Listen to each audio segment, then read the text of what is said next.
अच्छा सुनो, सब्सक्राइब करते वक्त ना घंटी बजा देना ताकि जब मैं ऑनलाइन आऊँ तो तुम्हारे फोन की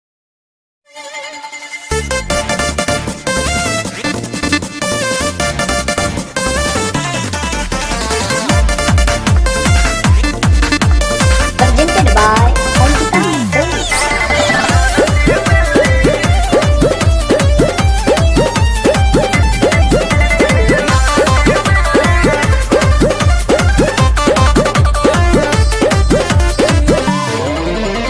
दाल भात खाई बह के तनो नाही पलंग हिली गो। अरे दाल भात खाई बह के तनो नाही पलंग हिली गो। उठा लाली के सवाद से नरजी मिली हो। उठा लाली के सवाद से नरजी मिली हो।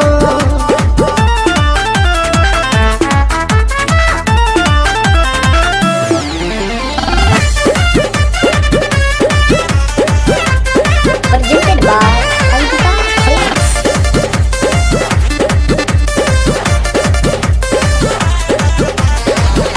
आवते तू से जिया जाला पसार हो। कवनो दवाई के न हो लाया सार हो। आवते तू से जिया जाला पसार हो।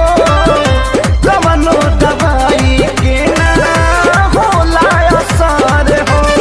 आई तकत ता बंद करे बादिन में किली हो। आई तकत ता बंद करे बादिन में किली हो। उठा लाली के सवाद से नरजी मिली हो। उठा लाली के सवाद से नरजी मिली हो।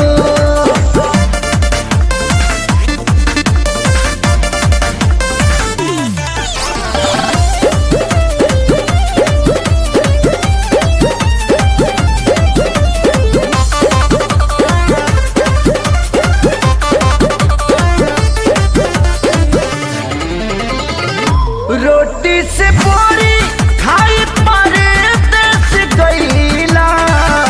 साल भाप गईला बाकी राजा दुबरईला। रोटी से पूरी खाई परदेस गईला। साल भाप गईला बाकी राजा दुबरईला। पवन खेसारी के देखिया देखा भइल बसिली गो। पवन खेसारी के देखिया देखा भइल बसिली गो। होठ लाली के